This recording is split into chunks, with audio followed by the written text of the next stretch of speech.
خوش آمدید the channel پر۔ آج کی ویڈیو میں ہم آپ کو بتائیں گے کہ پاکستان میں صارفین کس طرح گراک جیسے جدید AI ٹولز کو آزما رہے ہیں، یہ کیسے کام کرتا ہے اور ماہرین اس کے مواقع اور خطرات کے بارے میں کیا کہتے ہیں۔ آئیے جانتے ہیں کہ یہ ٹیکنالوجی ہمارے لیے کیا بدل سکتی ہے۔ ہیلو گراک، پاکستانی صارفین AI ٹول کو کیسے آزما رہے ہیں۔ ہیلو گراک، پاکستان میں ماضی کی طرح ایک بار پھر ایکس پر پابندی لگنے کی خبریں زیر گردش ہیں۔ تازہ ترین کیا اطلاعات ہیں؟ ایک پاکستانی صارف نے جب ایکس پر موجود گراک سے یہ سوال پوچھا تو اسے جواب ملا کہ نئی پابندی کی افواہیں معتبر ذرائع سے ثابت نہیں ہوتی۔ ملک میں ایکس تک محدود رسائی کو رواں سال مئی میں انڈیا کے ساتھ کشیدگی کے دوران ختم کر دیا گیا تھا۔ اب پاکستانیوں کی ایک بڑی تعداد نے اس سوشل میڈیا پلیٹ فارم پر مصنوعی ذہانت کے ٹول گراک کو آزمانا شروع کر دیا ہے۔ صارفین اور صحافی اس ٹول سے مختلف طرح کے سوالات پوچھ رہے ہیں، جن میں کہیں کہیں مذاق اور ٹرولنگ کا عنصر بھی نمایاں نظر آتا ہے۔ مگر آپ مصنوعی ذہانت کے اس ٹول کو اپنے فائدے کے لیے کیسے استعمال کر سکتے ہیں؟ چیٹ بوٹس مصنوعی ذہانت یعنی AI کی ایک قسم ہوتے ہیں، جنہیں لارج لینگویج ماڈل LLM بھی کہا جاتا ہے، اور انہیں وسیع پیمانے پر ڈیٹا سے تربیت دی جاتی ہے۔ گراک AI کے چیٹ بوٹ کو نومبر 2023 میں شروع کیا گیا تھا، مگر یہ آیا کہاں سے؟ امریکی سائنس فکشن مصنف رابرٹ ہنلین نے اپنے 1961 کے ناول سٹرینجر ان اے سٹرینج لینڈ میں پہلی بار گراک کی اصطلاح استعمال کی تھی۔ اس ناول میں نگ کا تصور استعمال کیا گیا تھا، یعنی دوسروں کے لیے گہری ہمدردی رکھنا۔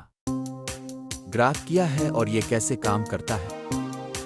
اگرچہ حالیہ دور میں مصنوعی ذہانت ایک پرکشش اصطلاح بن چکی ہے، تاہم اسے استعمال کرنے والے کئی نئے ٹولز اور ایپس منظر عام پر آ رہی ہیں اور صارفین کو اپنی طرف متوجہ بھی کر رہی ہیں۔ پاکستان سمیت دنیا بھر میں ارب پتی شخصیت ایلون مسک کی کمپنی ایکس کا فیچر گراک پذیرائی حاصل کر رہا ہے، اور کئی صارفین اس سے طرح طرح کے سوال پوچھتے نظر آ رہے ہیں۔ یہ چیٹ بوٹ نہ صرف انگریزی میں بلکہ اردو اور حتیٰ کہ پنجابی میں بھی جواب دیتا نظر آتا ہے، اور اپنے جوابات میں حقائق، تحقیق اور ذرائع ابلاغ کی خبروں جیسے شواہد کا حوالہ دیتا ہے۔ ماہرین سے تفصیل سے بات کرنے قبل آئیے ہم خود گراک سے جان لیتے ہیں کہ یہ کیا ہے۔ سوال: گراک کیا ہے اور یہ کیسے صارفین کو ان کے سوالوں کے جواب دے رہا ہے؟ جواب: گراک ایک مصنوعی ذہانت AI ہے جو XAI نامی کمپنی نے تیار کیا ہے۔ یہ صارفین کے سوالات کے جوابات دینے کے لیے ڈیزائن کیا گیا ہے، اور اس کا مقصد مفید اور سچے جوابات فراہم کرنا ہے۔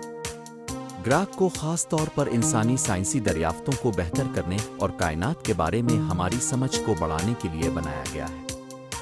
یہ صارفین کے سوالات کا جواب کئی طریقوں سے دیتا ہے۔ یہ بہت سارے ڈیٹا سے تربیت یافتہ ہے، جس کی وجہ سے اسے مختلف موضوعات پر معلومات فراہم کرنے کی صلاحیت حاصل ہے۔ اگر ضرورت ہو تو یہ ویب اور سوشل میڈیا جیسے ایکس پر مزید معلومات تلاش کر سکتا ہے۔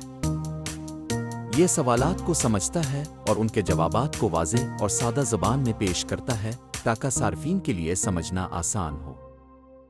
مثال کے طور پر اگر آپ گراک سے کوئی سوال پوچھتے ہیں تو یہ آپ کے سوال کا تجزیہ کرتا ہے، متعلقہ معلومات اکٹھی کرتا ہے اور پھر اسے آپ کے سامنے پیش کرتا ہے۔ یہ سب کچھ بہت تیزی سے ہوتا ہے تاکہ آپ کو فوری اور درست جواب مل سکے۔ مصنوعی ذہانت ٹول دراصل انسانی ذہن کی ہی نقل کر رہے ہوتے ہیں۔ اسلام آباد کی نسٹ یونیورسٹی میں ملٹری کالج آف سگنلز کی ایسوسی at professor doctor Farkhanda Afzal نے BBC کو بتایا کہ مصنوعی ذہانت کے ٹول دراصل انسانی ذہن کی ہی نقل کر رہے ہوتے ہیں۔ یہ انسانوں کی طرح کام کرتے نظر آتے ہیں۔ ان کی رائے میں انسان ان ٹولز جیسے گراک، میٹا AI، چیٹ GPT اور ڈیپ سیک سے ڈونکی ورک کروا سکتا ہے، اور پھر خود اپنے ذہن کو استعمال کر کے اختراعی کام کر سکتا ہے۔ وہ مثال دیتی ہیں کہ اگر انسانی کی بجائے بجلی کے کھمبے پر ایک روبوٹ جا کر کام کر سکتا ہے تو اس چیز کا بھرپور فائدہ اٹھانا چاہیے۔ ڈاکٹر فرخندہ کے مطابق جدت کے باوجود فی الحال یہ روبوٹس اور مصنوعی ذہانت انسانوں کے محتاج ہیں، یعنی اب کی مہارت اپنی جگہ پر قائم رہے گی۔ AI کی دنیا پر گہری نظر رکھنے والے اسد بیگ کا کہنا ہے کہ اس وقت دنیا کی 7 بڑی کمپنیاں ٹیکنالوجی کی دنیا سے ہی ہیں۔ اب ہم ٹیرف اور تجارت کے شعبے میں بھی مصنوعی ذہانت کا استعمال بڑھا کر اشیاء کے بجائے سروسز میں کردار ادا کر سکتے ہیں۔ ان کی رائے میں انڈیا میں اس وقت سروسز کے شعبے پر زیادہ کام ہو رہا ہے، جبکہ پاکستان کو اس شعبے پر توجہ دینے کی ضرورت ہے۔ ان کا کہنا ہے کہ اس وقت سعودی عرب دنیا میں مصنوعی ذہانت کے شعبے میں خرچ کرنے والے بڑے ممالک میں سے ایک ہے، اور پاکستان ریاض سے سیکھ کر اس شعبے میں کچھ آگے بڑھ سکتا ہے۔ اسد بیگ کا کہنا ہے کہ شروع میں ٹیکنالوجی کا مذاق ہی اڑایا جاتا ہے، جیسے جہاز کا پہل مذاق اڑایا گیا تھا۔ ان کے مطابق پاکستان میں لوگوں نے ابھی تک اس ٹیکنالوجی کا پوٹینشل سمجھا نہیں ہے۔ اسد کے مطابق ابھی لوگ اے آئی کو سنجیدگی سے نہیں لے رہے ہیں۔ ان کی رائے میں ہمارے خطے اور ملک میں ابھی اس کے صحیح استعمال میں وقت لگے گا۔ ان کا کہنا ہے کہ اے آئی ٹیکنالوجی اس حد بڑھ چکی ہے کہ اب صحت، تعلیم، انوائرمنٹ اور گورننس میں بھی استعمال دیکھنے میں مل رہا ہے۔ اسد بیگ کے مطابق مذاق میں ہم اس ٹیکنالوجی کا استعمال سیکھ بھی رہے ہیں۔ ان کے مطابق گراہک سے گمراہ کن اور غلط معلومات کا پتہ چلایا جا سکتا ہے۔ ان کی رائے میں اے آئی سے بھرپور فائدہ اٹھانے کے لیے بنیادی نوعیت کا انفراسٹرکچر کی ضرورت ہے، اور تعلیمی شعبے میں اس حوالے پائی جانے والی ہچکچاہٹ اور رکاوٹ کو بھی دور کرنے کی ضرورت ہے۔ اسد کے مطابق ابھی تک ہمارا اس ٹیکنالوجی پر انحصار بڑا نہیں ہے۔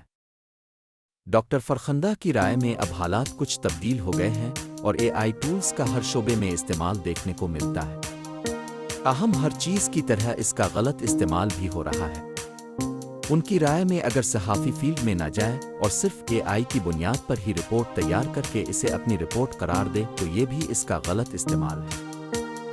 وہ کہتی ہیں کہ اسی طرح ایسے طلبہ جو صرف اے آئی کی مدد سے ہی اپنا کام کرتے ہیں، اب ایسے اے آئی ٹولز بھی ہیں کہ وہ بتا دیتے ہیں کہ یہ سب مصنوعی ذہانت کی مدد سے کیا گیا کام ہے۔